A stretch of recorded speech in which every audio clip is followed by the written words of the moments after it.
Leicester on Sunday is Ruud's final game as interim manager. Will it be his final game at Manchester United? We don't know whether he's going to stay and be part of Ruben Amorim's staff. But after 3 games, 2 wins, 1 draw, can he finish with a win? I'm going to run through my starting 11, all the team news. I hear from Ruud and what he said in the pre-match press conference. And just speak about this game on Sunday because Amorim starts work on Monday. The international break happens. And then we've got Ipswich and the beginning of something brand new. Let me know your predictions in the comments below, who you would start. And look, let's get into it. And the first thing I want to say is, I want to say congratulations to Ruud. When he come in as interim manager, it's never easy. Michael Carrick did a brilliant job, and Ruud van Nistelrooy has done a brilliant job. Has the football been incredibly different? And no, there hasn't really been too much tactically different. But the team responded against Leicester. It was a pretty drab overall game against Chelsea, and I think a draw was a fair result. And it was a drab game against POK, but Ahmad came through, and the results are all that matters for Manchester United right now, and for Ruud van Nistelrooy. And for him to currently go on be unbeaten, fingers crossed, I'm still saying this on Monday, I think he's done extremely well. And look, Ruud was speaking about this after, because it's much better for me to be leaving Manchester United into Ruben Amorim's hands after, a good few results. And that's what has happened. As an interim manager, you are there to get results. You're not there to lay the foundations for something brilliant and tactically. And no, you just have to get results and steady the ship until the manager comes in. Whether he stays or not, we don't know. But Ruud has made it clear that he has ambitions to be a manager. He's made it clear that he wants to stay at Manchester United for the 2-year contract that he signed. Whether he does or not will be up to Ruben Amorim, and we'll find that out at some point during the course of the week. Now, in terms of injury news going into the game, Luke Shaw is back in team training, the first time I believe that he has been there. Won't be involved in any capacity. Let's see if he's fit and available for the Ipswich game. We'll find out about that. Same goes for Lenny Yoro. He might be available for the matchday squad against Ipswich, and that will be a big boost because I can't wait to see him make his full debut for United. And Malassi has been training with the first team for a few weeks now, and Mason Mount came on against POK, and so did Ericsson, I believe.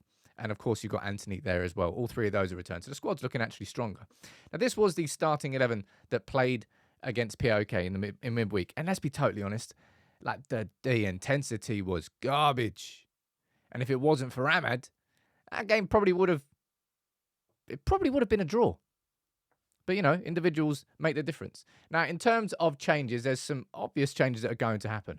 I actually think, let's bring Johnny Evans off there. And a little quick note to Lindelof. And I think a lot of people left this in the comments. I think it's fair enough. He played pretty well against POK. But it doesn't mean that I'm going to be bringing Lindelof into this team, nor does it really change my opinion that he should be sold in the summer. De Ligt comes in, and so does Martinez. All right? Both of those start for United, and there's not really any questions. And that's what you should be able to do, by the way. As a top team, you should be able to rest your players sometimes in Europa League games such as that when you're confident that your replacements can do it. I didn't really have the confidence in Lindelof and Evans. Actually, no, I have got confidence in Evans, if I'm being completely honest. But look, De Ligt will come in, and so will Martinez. And there's one thing I really want to say here now, right, about Mazraoui.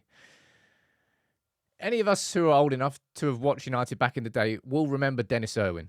And the reason that Dennis Irwin is held in such high regard by United fans who watched United at that time was because every single week, it didn't really matter who you were playing, what happened the week before, Dennis Irwin would put in like a guaranteed 7 out of 10 performance.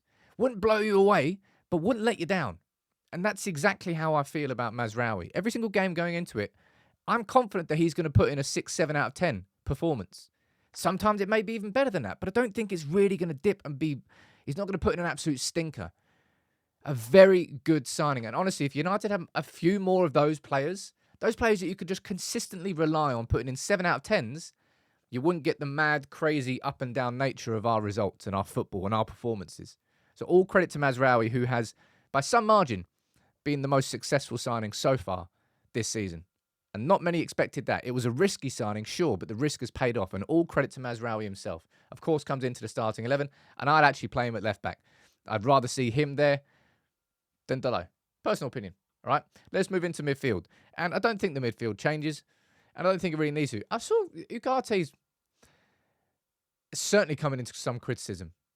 You know my stance, all right? I know that Xerxes is coming into a lot of criticism as well, and a lot of it's justified, by the way. But I will never, ever fully judge a United player in their first season.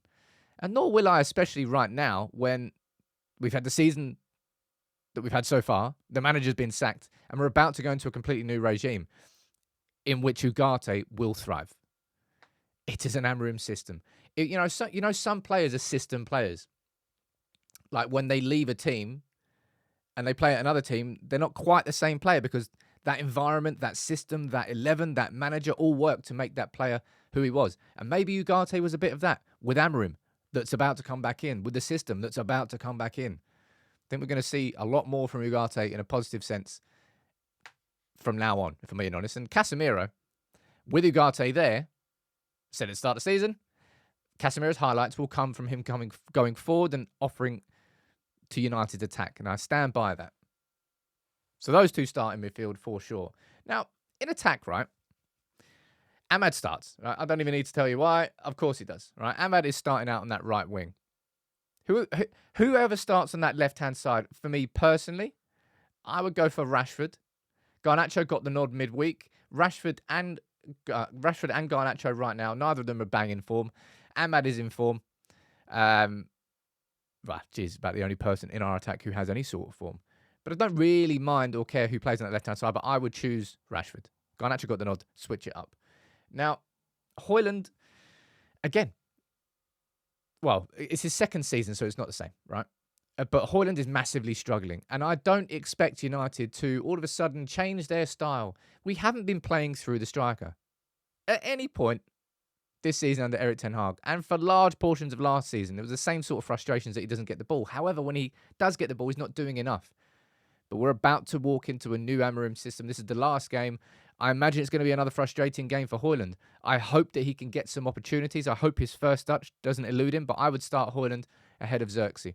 And that would be my starting 11. So the only changes I've gone there, I've got 3 changes. Got De Ligt and Martinez back in defence for Evans and Lindelof. And I've got Garnacho off for Rashford up front.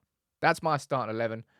And I just hope this team can send Ruud off with another win. All right? These interim games are just that. It's that stopgap, that bridge between one manager and another. And if you can come out of those 4 games, given how we played this season, by the way, those 4 games with 3 wins